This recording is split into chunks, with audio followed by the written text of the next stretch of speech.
All right, let's dive right into this explainer. When we think about the absolute richest historical figures, there's one name that almost instantly comes to mind. A guy with a level of wealth that is frankly almost impossible to comprehend today, Mansa Musa. We're talking about a net worth so astronomically high that modern economists literally still struggle to put a number on it. But today, we're going to dig a little deeper. We're looking at the invisible foundation of the Mali Empire and exploring the true, gritty origins of this golden age. So just how vast was this fortune?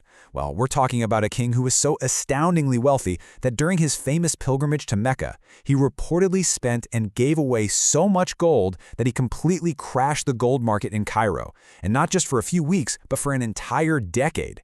His riches became this massive global legend that we are still marveling at centuries later. But here's the question we really need to be asking ourselves. Did he actually build this incredible empire from scratch? We're going to pull back the curtain today and reveal a historical truth that honestly gets lost in all that glitz and glamour. Mansa Musa didn't create the Mali Empire. He merely inherited it.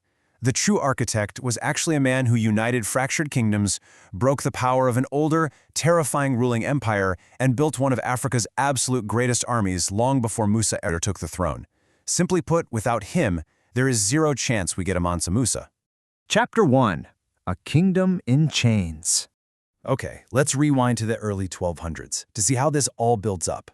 West Africa was undergoing some massively volatile changes at the time. See, for centuries, the Ghana Empire absolutely dominated the vital trans-Saharan trade routes. They had this brilliant economic engine, right? Gold flowed north to the Mediterranean and salt flowed south. Cities were booming and kings were growing insanely wealthy. But, empires never last forever. By the 13th century, Ghana had totally fragmented, leaving behind a really dangerous power vacuum, with competing kingdoms just scrambling for control. And the stakes here were absolutely massive. On one hand, you had Mali. Now, back then, Mali was just this small, struggling Mandinka kingdom. It definitely wasn't the giant we picture today. On the other hand, you had the Sosso Kingdom. This was an expanding, heavily feared power that was rapidly swallowing up its neighbors under a seriously formidable ruler named Soumaro Kante. Mandinka oral traditions remember Soumaro as this terrifying, almost unstoppable force, and pretty much everyone believed there was no way a smaller kingdom like Mali could possibly survive him. Chapter 2. The Boy Who Couldn't Walk. Meanwhile, far away from all this growing chaos and the terrifying threat of the Sosso Kingdom, there was a young exiled prince named Sundiata. Legend has it that he couldn't walk as a child, and his rivals just mercilessly mocked him. They seriously doubted he would ever amount to anything, let alone rule. Now, we owe those incredibly vivid details to the griots, the revered oral historians of West Africa who beautifully preserved the Epic of Sundiata across generations. But the core historical fact remains. Sundiata spent years exiled, growing up far away from his homeland. But here's the thing. While he was gone, the oppressed people of Mali waited.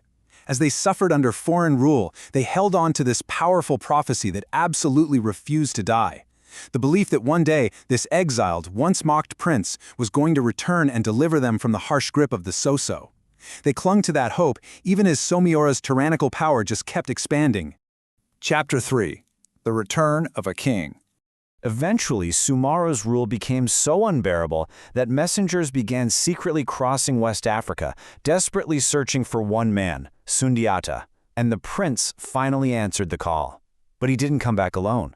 What happened next was truly unprecedented for the region. Kingdom after kingdom joined his cause. Former bitter enemies suddenly became staunch allies. For the very first time, West Africa's fiercely divided rulers formed this massive coalition, bringing all their warriors together beneath a single banner with one incredibly clear purpose: ending the rule of Sosso once and for all.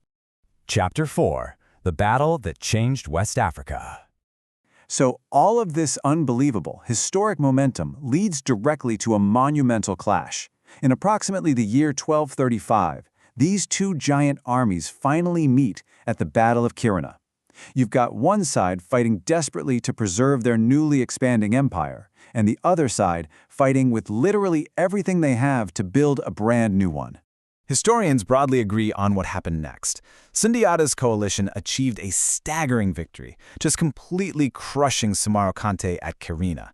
The mighty Sosso Kingdom collapsed entirely. It was a real game changer. This single battle literally transformed the map of West Africa, allowing Sundiata to emerge as the dominant, undisputed ruler. But as we know, Winning a war is really just the beginning of the story. Chapter 5. Building an Empire. Yeah, winning a war is one thing. But when we look at Sundiata's next steps, we see that his true genius lay in his ability to build a lasting peace. He didn't just conquer and walk away, he organized. Over the next few decades, he meticulously laid down the functional foundation of the Mali Empire. He united the Mandinka territories under a strong central authority. He fiercely protected those vital trade routes, actively encouraged agriculture to make sure his growing population was fed, and he really strengthened the internal administration. Think about how brilliantly structured this economic engine was. You had gold continuously flowing up from the south, salt arriving from the Sahara in the north, and on top of that, crucial ideas, scholarship, and culture flowing in from the broader Islamic world. All of this just seamlessly intersected right in Mali, and it was entirely thanks to those protected trade routes Sundiata secured. That kind of wealth doesn't just appear out of nowhere, It was deliberately built piece by piece. Chapter 6. Enter Mansa Musa.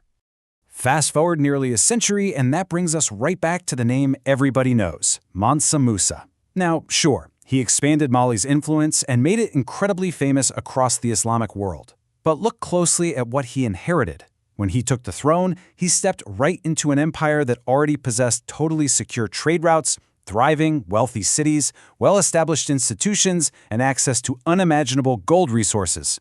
The heavy lifting? It had already been done.